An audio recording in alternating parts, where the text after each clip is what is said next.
তিনি আসলে বাংলাদেশে তাকে বহনকারী যে বিমানটি সেটি আমরা দেখতে পাচ্ছি এই মুহূর্তে ময়মনসিংহে অবস্থান করছে। আর অল্প কিছুক্ষণ পরেই তাকে বহনকারী বিমানটি পৌঁছে যাবে সিলেটে। সিলেটে অবতরণ করবে সিলেট ওসমানী আন্তর্জাতিক বিমানবন্দরে। এবং আমরা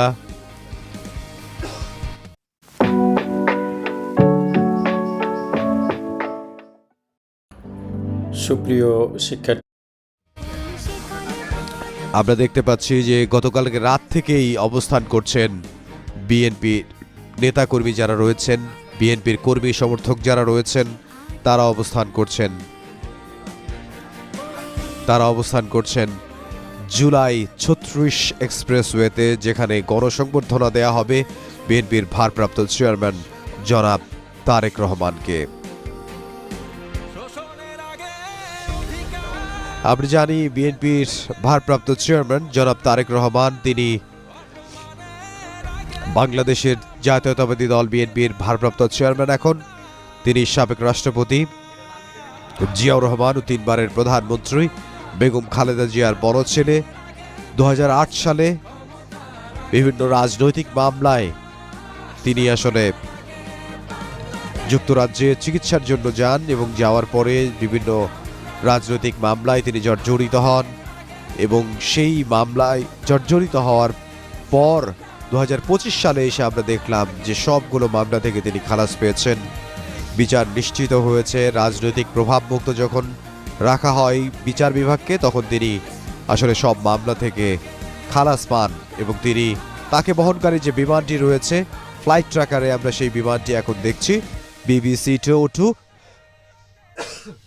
সেই বিমানটি নেত্রকোনা পার হচ্ছে এবং অল্প কিছুক্ষণ পরেই আসলে সেই বিমানটি পৌঁছে যাবে সিলেট আন্তর্জাতিক বিমানবন্দরে এবং সেখানে অবতরণ করার পর ঘণ্টাখানেক সেখানে অপেক্ষা করবে এবং ঘণ্টাখানেক অপেক্ষা করার পর তিনি ঢাকায় আসবেন হযরত শাহজালাল আন্তর্জাতিক বিমানবন্দরে। তাকে বহনকারী বিমানটি পৌঁছবে 11:50 বা 11:15টার দিকে এবং এরপরেই তিনি তার জন্য যে অপেক্ষা করছেন লাখ লাখ জাতীয়তাবাদী দলের নেতা এবং কর্মীরা সারা বাংলাদেশ থেকে, যারা রাত থেকেই এই ৩৬ জুলাই এক্সপ্রেসওয়েতে অপেক্ষা করছেন, সেখানে এসে পৌঁছবেন এবং তিনি সেখানে গণসংবর্ধনা নেবেন এবং তিনি নেতাকর্মীদের উদ্দেশ্যে দিক নির্দেশনামূলক বক্তব্য দেবেন।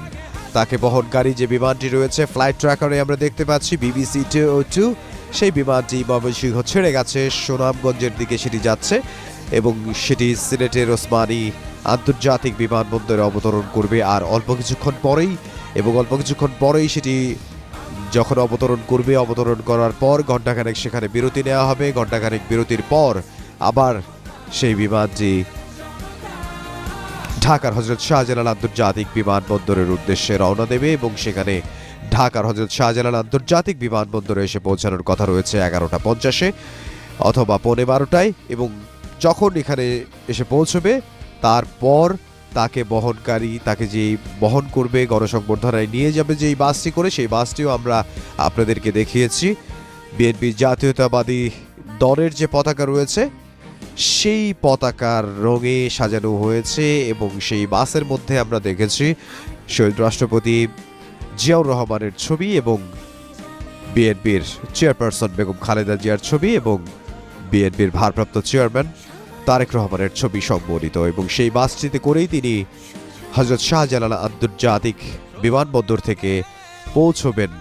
গণসংবর্ধনা দেওয়া হবে যে ৩৬ জুলাই এক্সপ্রেসওয়েতে, সেখানে তার জন্য অপেক্ষা করছেন লাখ লাখ জাতীয়তাবাদী দলের কর্মী এবং সমর্থকরা এবং সাধারণ মানুষ। বাংলাদেশের মানুষ অপেক্ষা করছেন বিএনপির ভারপ্রাপ্ত চেয়ারম্যান জনাব তারেক রহমানের জন্য, কারণ তার এই দেশে ফেরা, তার এই স্বদেশ প্রত্যাবর্তন বাংলাদেশের রাজনীতির জন্য একটি গুরুত্বপূর্ণ দিক। এবং শুধুমাত্র বাংলাদেশের রাজনীতিতে নয়, বিএনপির যে রাজনীতি, বিএনপির যে নেতাকর্মী রয়েছে, সেই নেতাকর্মীদের মধ্যে একটা যে আশার সঞ্চার, সেই আশার সঞ্চারের যে পাদপ্রদীপ, সেই পাদপ্রদীপটাই হচ্ছে বিএনপির ভারপ্রাপ্ত চেয়ারম্যান জনাব তারেক রহমান।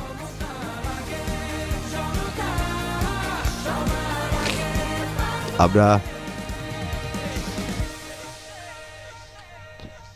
বাংলাদেশের অন্যতম প্রধান দল বিএনপির ভারপ্রাপ্ত চেয়ারম্যান তারেক রহমান দীর্ঘ 17 বছর নির্বাসনে থাকার পর দেশে ফিরছেন।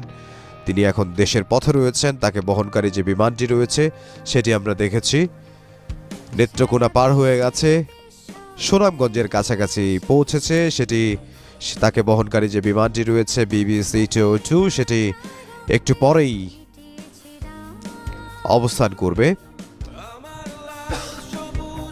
সেটি একটু পরে অবতরণ করবে সিলেটের ওসমানী আন্তর্জাতিক বিমানবন্দরে।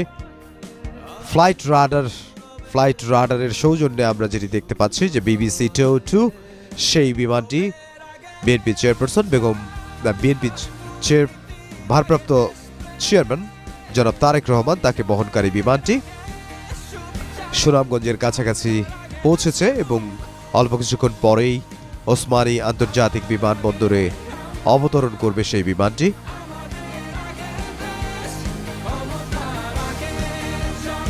বড়দিন ও সাপ্তাহিক ছুটির দিন মিলিয়ে টানা 3 দিনের ছুটি পেয়েছেন সরকারি যারা চাকরি করেন তারা। ফলে সকাল থেকেই রাজধানীর সড়কগুলো তুলনামূলক